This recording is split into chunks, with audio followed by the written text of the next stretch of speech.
Pick 'em pop, big gun Brian Petrie, giving out the lot. One is mortal, you know it won't miss. Gonna take a shot, dog lock, that's the underdog. Yeah, they in the hunt, send them home, that's KO or submission. Yeah, somebody, we gon' make it known. Pick 'em pop from MMA tapes, yeah, let's get it going. Yeah. Woo-hoo-hoo-hoo. Sorry on the video side. I'm still with fucking StreamYard.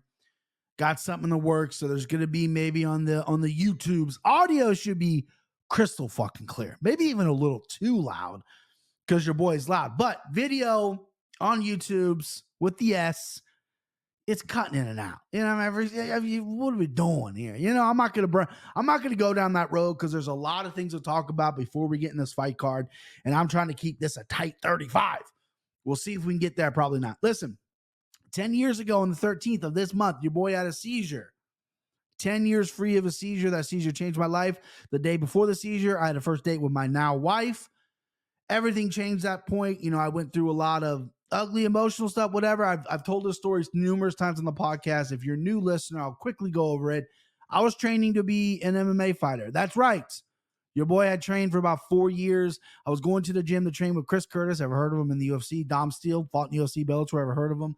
Roger Bowling fought in Bellator, UFC, Strikeforce in the UFC. Ever heard of him? We very good gym, very high quality guys. I was going in to train with Chris. Chris texted me, this gentleman right here, that's Slaughterhouse. I did so many rounds with him. Unbelievable person. He passed away. Anyway, long story short, I wake up with a headache. I still decide to go throw some ibuprofen down my throat, decide to go to the gym. I get there early. I'm about to pass out, so I drove back home. They text me like, sorry, we're late. Really looking forward to working with you. Turn around back to the gym. Don't remember anything. Walked in the gym. They were showing me, the owner, Jason, was showing me this new thing they added, which is, fake grass, whatever like that. Next thing you know, I wake up in the hospital, a seizure. Been to several neurologists. Still don't know what the cause was. I was living a pretty fucking rock star life. So maybe that was it. No drugs, but just crazy schedule. So that changed my life because I was going to be either a really bad fighter or a really average fighter. I don't know if I would have been good, but that was the plan. Everything got shifted. So I was 10 years ago on the 13th, and my wife and I have been together for 10 years. We have been married 10 years. 10 years. It's a good little milestone there. 10 fucking years. Woo! UFC, Francis Ngannou announced the PFL stuff. My thoughts on that. Listen, I was negative towards Francis. I think this is a good move. I'm a little worried because the PFL is putting out a lot of money. They signed Jake Paul. He got equity. He's going to be a big price tag. Ngannou's going to get paid however many million. And he just said that whoever he fights is getting a base salary of $2 million. ONE FC has a lot of money and they turn that down. There's, I don't want them to sink this company, when the current roster in the PFL, your boy watches everything. I don't know if I'm paying for a Ngannou Mo Green pay-per-view. However, they did something smart. They said, this is going to be the base salary for whoever I fight. Obviously, in the pay-per-view series sometime next year, I think he's going to box first. So that gives a lot of sentence to the fringe guys in the UFC heavyweight division. Maybe like, you know what? John's fighting one or two times. Yeah, I could have the UFC title and be the best, considered the best baddest in the world, right?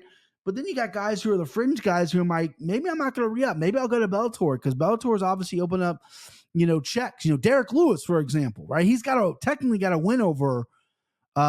He makes a shit ton of money in the UFC, but even $2 million to go fight, and he's older, to go fight Francis Ngannou, who's 37 with no knees next year. That's interesting. He's at 11. He's on a horrible win streak. He's UFC loves him. They put him in main events all the time, but that is something that could be a little interesting. You got like a guy like, Curtis Blades ain't going anywhere. Stipe maybe fight one more time, retire, then maybe he goes over there. I doubt it to get the rematch, the third fight with Ngannou, but $2 million speaks, baby. Heavyweights thin. They're letting heavyweights go. I mean, listen, Chase Sherman just got released to the UFC. If they put Ngannou, Chase Sherman, that's an execution. Are they allowed to air that? I mean, I watch everything. I am a little negative towards things that are outside the UFC. I do like the PFL. My guy Kenny's in the PFL. I root for their success. I like PFL or Bellator. There's rumors that PFL is going to buy Bellator. I just don't know how it's all going to work yet because you got Ngannou who has equity and he's making a hefty price himself. Then the guy he fights is going to be a hefty price. You got Jake Paul, hefty. There's a lot of things adding up Where that Skrilla come from? Where that money come from? And then Dana goes, you know what, Ngannou, that's cute. You want to announce all this? I'm going to drop it on top of you and announce some amazing fights. Salt Lake City's getting a new BMF fight with Poirier Gaethje. Makes sense. You got in Boston, UFC 292 looks amazing with Sugar Sean and Aljo. Gonna try to go to that one to sync up with my boys. You know, my Boston podcast bros, Anik Florian, Longo will obviously be his New York guy, and then whatever. But then you got just a ton of, Pereira making his debut against Jan, which I love. A lot of fucking good fights being announced, but we got a fight card coming up. And this fight card, I'm trying to be positive. I'm trying to depict the good spots, but this fight card, is getting a lot of hate online. I'm not a hater. I don't want to just aggressively go, this stinks, when I haven't even seen the fight yet. Nothing's happened yet. You know what I mean? So let's stay positive. Okay. Let's stay positive. Even if it's hard to do, let's stay positive. First fight of the night, Takashi Soto, -115 versus, I was practicing this guy's name, Themba Gorimbo. I probably butchered that. -105. I got these lines like a few days ago. I was supposed to do the podcast a few days ago. So let me double check myself. So Sato is now a +100. Gorimbo is a -120. Gorimbo coming from South Africa, I believe. Am I right, Brian? Brian, are you right? Let's go. Is he from South Africa or not? I wasn't impressed with him on his debut. I remember I taped study him, 10-4, 32 years old, pretty good size, but he dropped to AJ Fletcher, who I don't think is this world-class guy. Zimbabwe, excuse me. Yeah, but he's fighting out of South Africa. That's what I thought. He came up through that South Africa promotion, that EFC, which, got Don Madge, Lynn Meinhardt. Lynn Meinhardt's got to win over fucking everybody over there. That guy's, he beat Don Madge like 6 times. You know what I mean? Get this guy signed. What's his current record? Leon Meinhardt, 15-11, right? 40 years old. He's done. He's toast. Anyway, I wasn't impressed with Themba. He likes to get the fight to the ground, and Takashi Soto wants to stay on the feet. Takashi Soto, right? I root for Japanese guys. Soto came over, striker, good sized dude for 170. Doesn't have much of a ground game. Has a little bit of a power on the feet, but he also chinnies a little bit. Brian Battle kicked his fucking head off his shoulders. Worries me a little bit. This is do or die for Soto, I think. I think he knows that. I think we're going to get an inspired performance. I had him at 115. I liked him at 115. I like him even better at plus money, so plus 100. Currently, right now, Thursday afternoon is a good price tag for him. Again, Gorimbo, he's been submitted. He likes to get the fight to the ground. He likes to submit people. His striking just looks okay.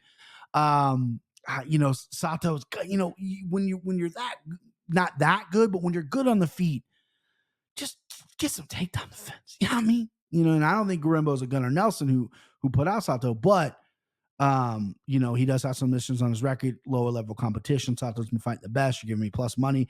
Give me Sato, although, I'm not overly confident in it. All right, next up, you got Victoria Leonardo plus 550 and Natalia Silva -750. Let's see if this has stayed true. Because this is a wide line. Yeah, so Silva's up in -900, and for good reason. She's on a nice hot win streak before even coming to the UFC. She was on a nice little win streak. She's 2-0 in the UFC, one finish her last time out. Spinning back fist, looked unbelievable. Her last loss was Amina Rodriguez back in 2017, and then she's been on a 1, 2, 3, 4, 5, 6, 7, 8 fight win streak. 2 of those being in the UFC, one finish in the UFC. Got a lot of arm bars outside the UFC. Victoria Leonardo, first off, she's got to get a new Tapology picture. This Tapology picture is blurry, out of focus. I don't know. She come out of one over Mandy Boom, is it Boom or Boom? Mandy Boom? Who cares? She faked that injury to the knee, and she got gifted a decision over Kim last time out. Not the highest level before that. She got stopped, but she's been in the UFC for a while. Got stopped by Amanda Ferrot, no big deal. Got stopped by Lance Gato, broken arm. She's been out since that. She got knocked out by Aaron Blanchfield in the regional scene, in Invicta. Well, not really regional, in Invicta. Give me Silva here. Giant price tag. I'm staying away from it. But Silva by finish will be something that you can play. Silva by knockout. Leonardo has been knocked out quite a few times. Don't know if the props is available. They're not available yet for this. But, Silva by knockout is something you can look at to maybe sweeten this -900. Yeah, boy. All right, next up, you got Chase Hooper. And remember, guys, I know chicks. Next up, Chase Hooper minus, I'm just going to read from the thing because lines are moving. Plus 105 versus Nick Fuhr minus 125. All right. So this was going to be something I was going to load up on. Nick Fuhr, New England Cartel from New Hampshire. Tyson Chartier made his debut against Matus Rebecki. Matus Rebecki was finishing everybody. Nick Fuhr went to a decision. I wouldn't say he looked good, and I definitely wouldn't say he looked UFC ready, but he looked durable. He looked like he was there because look at his wins. 6-19, 15-13, 8-4, 4-9, 15-98. He's got Jay Ellis on his record. 15-9. He's got Jay Ellis on his record twice. The padded record getting him here. He's with a good camp. He fought a guy 16-1. Probably should have got finished. Didn't. So I'm going to give him props. Chase, this is at 155. Chase Hooper is a longer guy. He's up at 155. I was going to load up on Nick Fuhr because I think the path of victory is so obvious. Don't let Chase Hooper get you to the ground. Don't fall him to the ground. Chase Hooper has zero wrestling. He is very crafty on the ground. He's got some good leg locks. He does a ton of grappling when he's not fighting. He's well-versed on the ground. Long limbs, whatever. At 55, I think he's going to be a little bit stronger, a little bit more filled out than 45. You know, he's a growing boy. But Nick Fuhr has really hasn't done anything because he likes to fight on the ground as well. And as much as you think you're good on the ground, I think Chase is always going to have the upper hand. He's such a good scrambler, grappler. He finds positions that you don't think are going to be there or whatever the case may be. So Fuhr needs to keep this fight on the feet, even though he's not really the biggest striker. So that threw pause at me. I'm still picking Nick Fuhr because friends, don't let friends bet on Chase Hooper. Money has came in on Chase Hooper because the other day I got him at plus 120 and Nick Fuhr was minus 140. Now we're down at minus 125. So money, Hooper people like money on the hoops. I don't. I can't bet Chase Hooper. If you're gonna bet Chase Hooper, and I don't think the props are available for this fight either, you're gonna go submission round 1 or 2. I pick around because submission's probably, you know what? You could just go broad submission. He is plus 105, so that's if you're going with Hooper, that might be worth a little bit there. But I'm gonna go Fuhr here. It's a confusing fight. Confusing fight for your boy. All right, next up, you got Lalir Latifi plus 180 versus Rodrigo Nascimento minus 210. So Nascimento is a guy who I just fade. Permanent fade on Nascimento. He's 9-1. I don't know what it is about the guy. I just don't like him. Do I not like his face? He seems like a nice guy. What's the matter with me? I think he got hyped a little bit. Came to the UFC. Don't think it's real. You know, Chris Dawkins knocked him out in round 1. You know, before that, came through the Contender Series, and you know he's got some good submissions. His last fight against Tanner Bozier, he just used his size, couldn't get Bozier out of there. He wrestled Bozier. Now you look at Lalir Latifi. I don't know if, even though he's like 56, he's 40 years old, coming off win over Alex Oleinik, coming off another split decision win as well against Tanner Bozier. I don't know if you're out wrestling that guy. So I got to imagine Nascimento is going to want to stand with Latifi, who is going to want to wrestle him. I don't know what Nascimento's takedown offense is. I don't really know what his off the back game looks like. He's good on top. He's a heavyweight. He's not fucking the next coming of Frank Mir off his back. I can assure you that. But can he prevent the fight from getting there? I don't know. Lalir Latifi is a good wrestler, even though he's 60-something years old. He's 40. This was tough. I'm going to go favorite. He opened, I had him the other day. I got these lines on Monday or Tuesday. Minus 180. He's minus 210. People are liking it. And, you know, money's coming on Rodrigo. I don't know. I've been burned by the heavyweights before. I'm going to go Nascimento. And I think I'll play it. If I play this, I'll play it by KO because Nascimento does have some good hands, right? Could knock out Bozier, who just got knocked out by a 205er, which worries me a little bit, but he does have hands. Latifi's been knocked out before. He's prone to getting hit, prone to getting, wobbled in there, but over 2.5 minus 105 is staring at me in the face. Not a green hammer play, but just staring at me. in the face like it's got a problem. What's up, minus 105? Huh? Over 2.5, minus 105. Do you want me to fucking, what's up, bro? Staring at me in the face. I like the over. I like not, if it's, the knockouts could happen, it's going to happen early. If not, it's going to be the over. Pick your poison. I flip-flop so much on that pick. That's piss poor handicapping. But the pick is not cemento. Don't like the line being as high it is, but what are you going to do? All right, next up, Orion Kosi, minus 130 versus Gilbert Urbina. Excuse me, these lines have changed. Basically a pick on minus 115 for Kosi, minus 105 for Urbina. Now listen,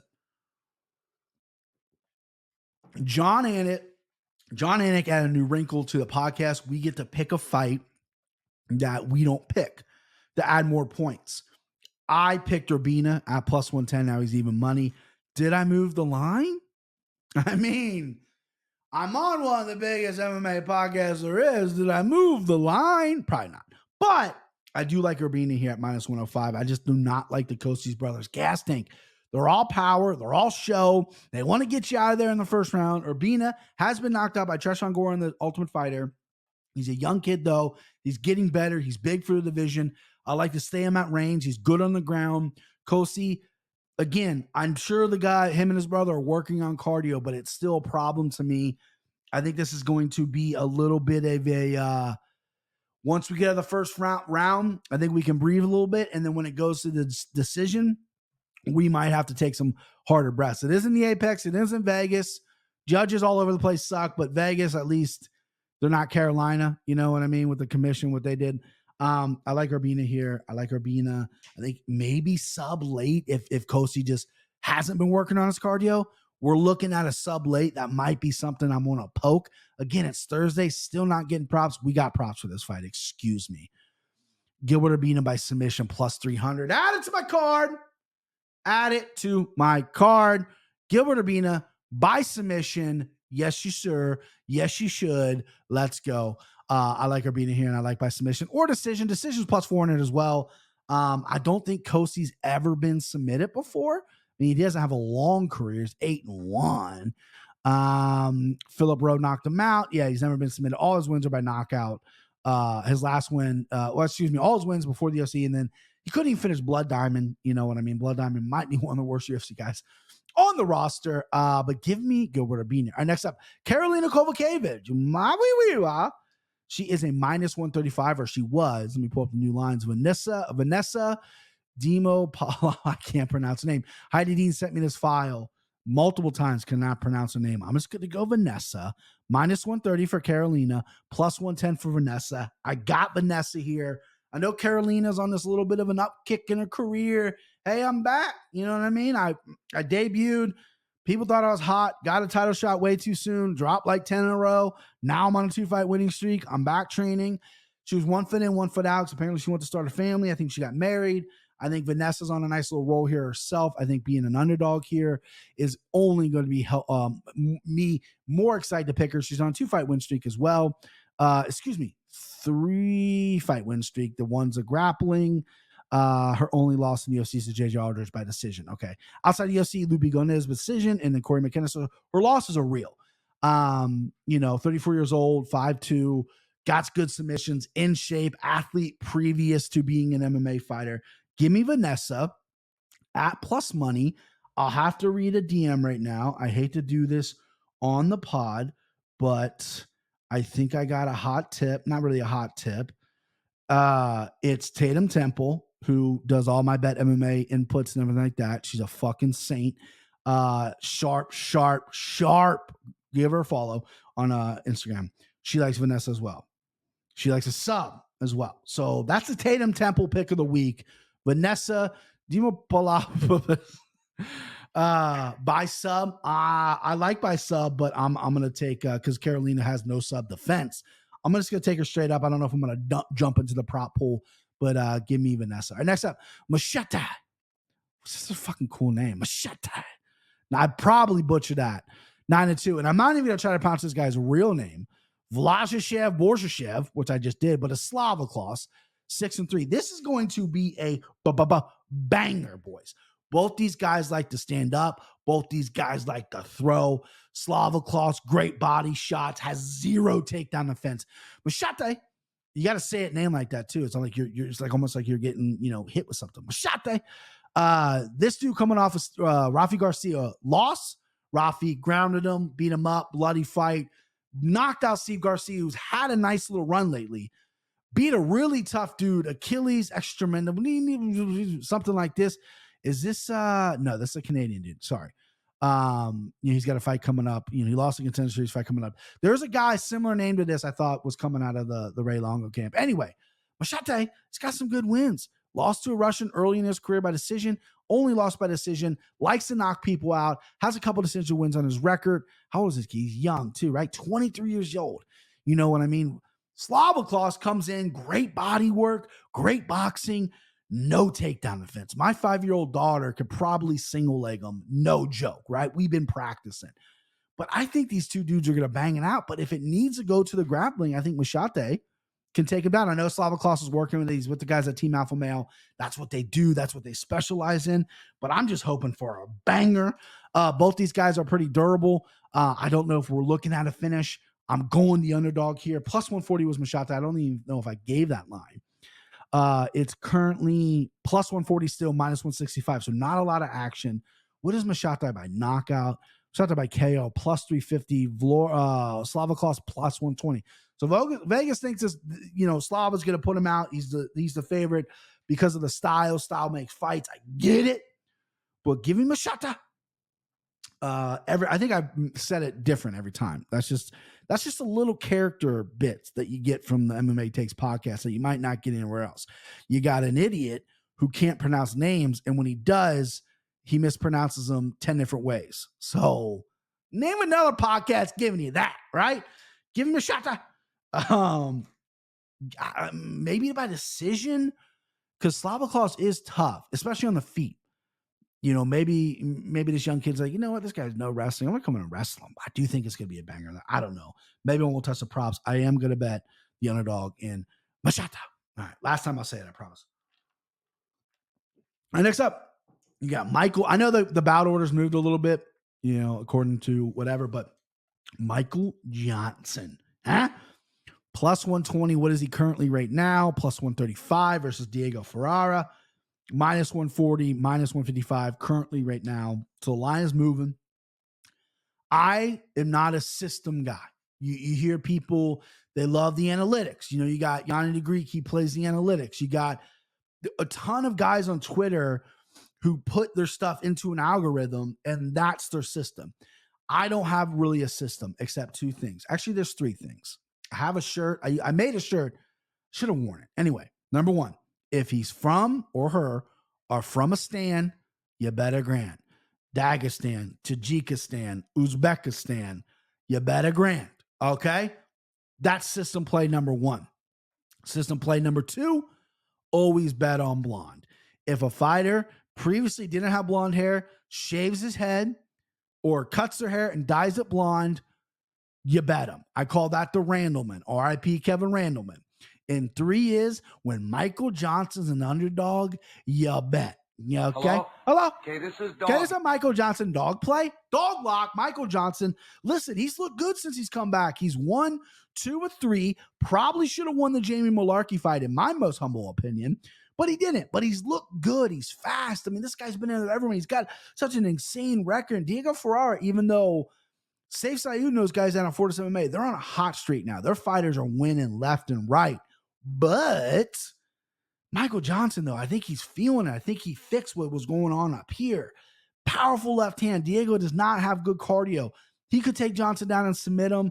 Easier said than done. Johnson has good footwork. His takedown offense isn't what it used to be, but his footwork prevents him from getting taken down a lot anymore. I mean, Khabib's him, whatever.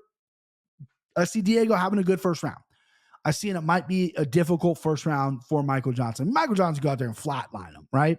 The over 2.5 plus 125, under 2.5 minus 155. So the over is the dog. They think someone's going to get finished here. They think it's going to be submission, knockout, whatever. I like Michael Johnson, and I like click on it here. I like Michael Johnson by knockout, which is at plus 330 right now. And I like Michael Johnson knockout round 2. Michael Johnson knockout round 2, 10-1 plus 1,000.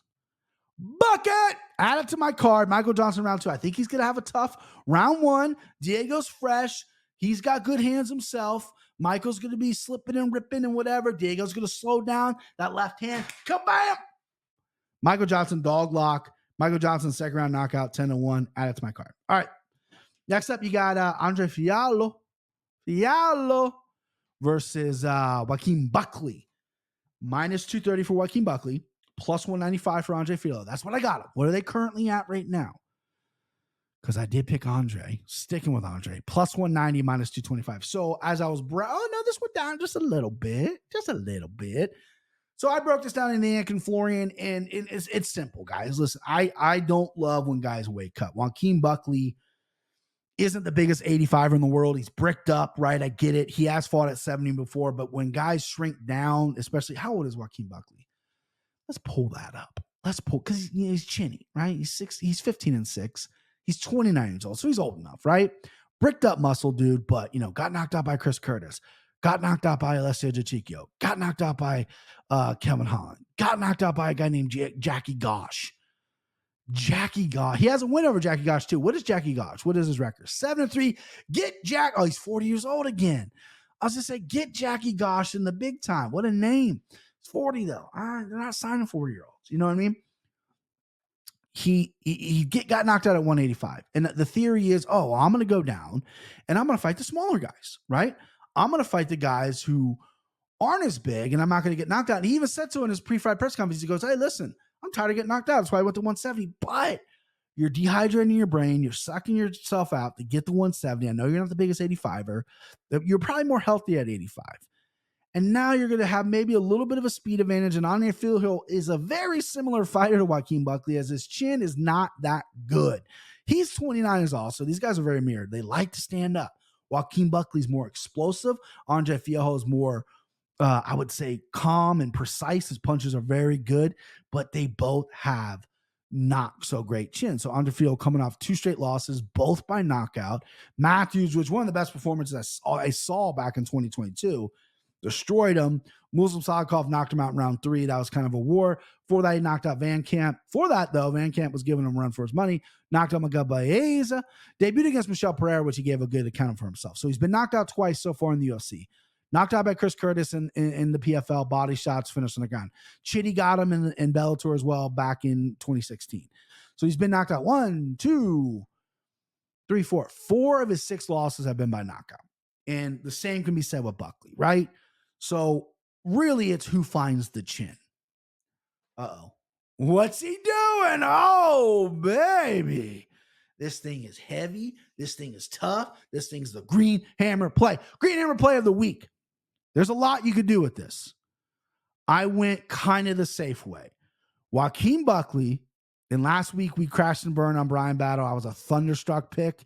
Brian Battle and Gabe Green ended in 14 seconds. Big swing and a miss by your boy. Didn't recap last week. I am down some, not a lot, 1.3, 1.5. I got to look. Down unis. Couple things saved me. Anyway, green hammer play.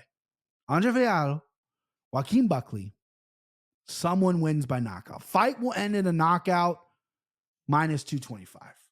Minus 225. Again, green hammer, multi-unit prop play. We're not looking for the juiciest plus numbers. You can go Fiallo knockout. That's a great plus number. You can go, but this is a green hammer slam. Okay. Green. What is that? Green hammer play. Okay. Hammer it. Multi-unit prop play. Minus 225. Fight ends by KO. Woo!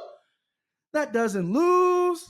Just sang into the fucking, whoa. God, that thing's heavy, dude. I mean, I don't know why it's heavy for a guy like me, but it's heavy. All right, so Andre Fiallo is the pick. Green hammer. Fight ends in KO. Save your bets. I will be betting Andre Fiallo at that number as well. That might be like a couple mix and match plays right there. All right, next up, Emily Ducote versus Lupi Ganez. Plus 125 for Ducote, if it has stayed the same. Plus 125 Emily Ducote, plus 135, minus 155 Lupi. So this one is put me through a loop. You know what I mean? Because I think Emily Ducote is a scrapper, right? She fought Angela Hill and it was an absolute scrap. She threw like 100-something punches, landed 100-something punches, right? And that was her debut. Or excuse me, she debuted against Penne, won by decision, and then her second fight was Angela Hill, who's an absolute savage. And Ducote's been around forever. She got some ugly losses on her record.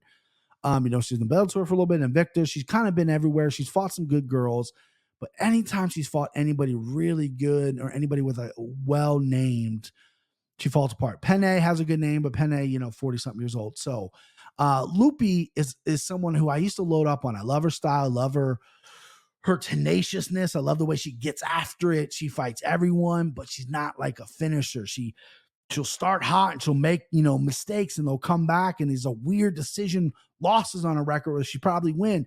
She only has one finish in the UFC by armbar, round 1. I don't think we're getting another finish here. This could definitely be a fucking green hammer play.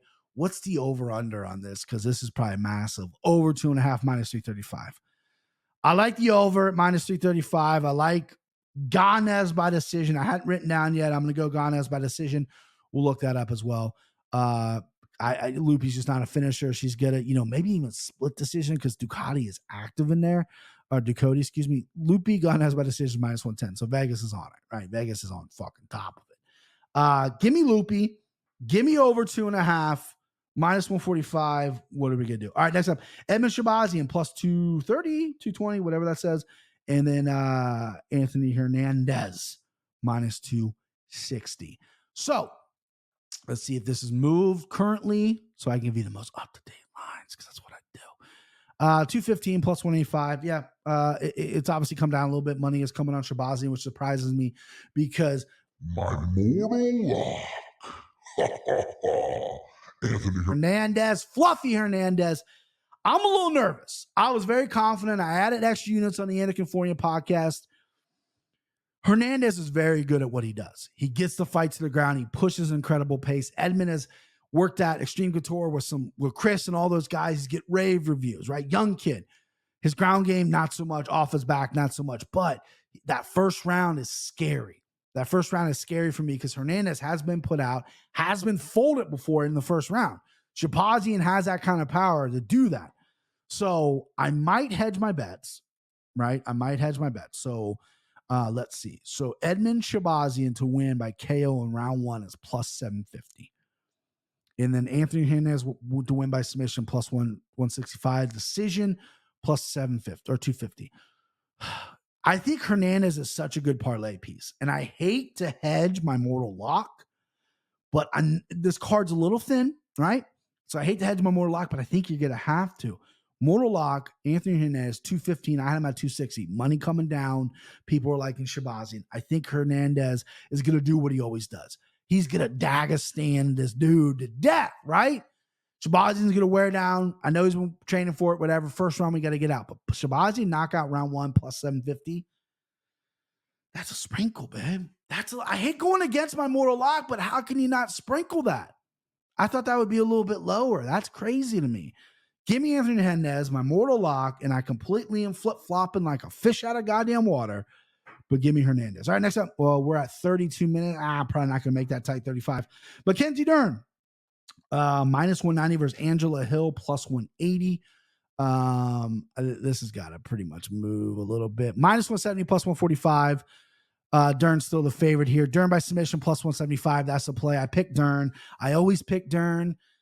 She's going through a divorce. Her coach wasn't there for a while. She's switching things up.